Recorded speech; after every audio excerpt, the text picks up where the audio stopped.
গত কয়েকদিনে রাজধানীতে বড় কয়েকটি ছিনতাইয়ের ঘটনায় গোয়েন্দা নজরদারিতে আইনশৃঙ্খলা বাহিনীর সমন্বয়হীনতাকে দুষছেন অপরাধ বিশ্লেষকরা। তবে পুলিশের দাবি তাদের তৎপরতার কারণে দ্রুতই গ্রেফতার হচ্ছেন অপরাধীরা। আগের চেয়ে তাদের শক্তিমাত্রা বেড়েছে বলেও দাবি পুলিশের। বিস্তারিত সিরাত আল মুস্তাকিমের রিপোর্টে। সুপার ফ্রেশ ফর্টিফাইড সয়াবিন তেল, শুরু হোক হেলদি লাইফের জার্নি।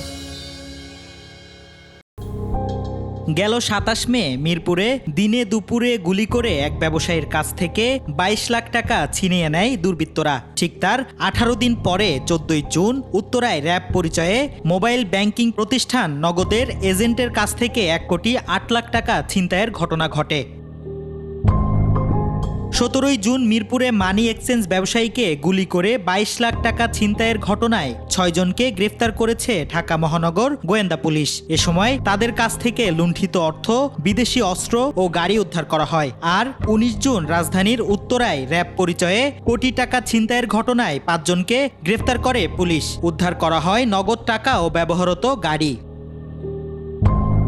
এসব ঘটনায় অপরাধীদের ধরতে পুলিশ সক্ষম হলেও জনমনে বেড়েছে আতঙ্ক।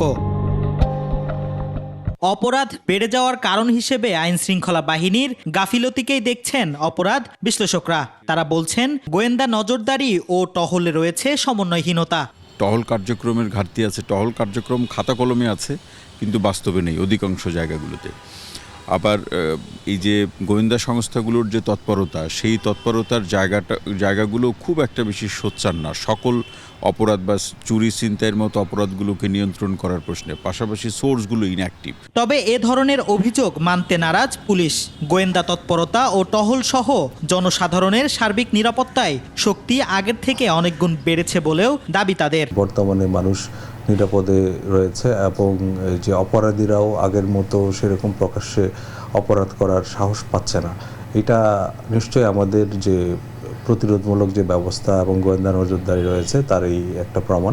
যে দুই একটা অপরাধ হচ্ছে সেগুলো কিন্তু তাদেরকে আমরা দ্রুতই কিন্তু আইনের আওতায় নিয়ে আসছি। বিশ্লেষকরা বলছেন, সমন্বয়হীনতা দূর করে পুলিশের বিভিন্ন গুরুত্বপূর্ণ সোর্সগুলোকে সক্রিয় করতে পারলেই কমবে এ ধরনের অপরাধ প্রবণতা। যে মাঠ পর্যায়ের পুলিশের সাথে নীতি নির্ধারণের পর্যায়ের একটা সমন্বয়হীনতা আছে, এই সমন্বয়টা দূর করতে হবে। সিরাত আল মুস্তাকিম, ২১ টেলিভিশন, ঢাকা।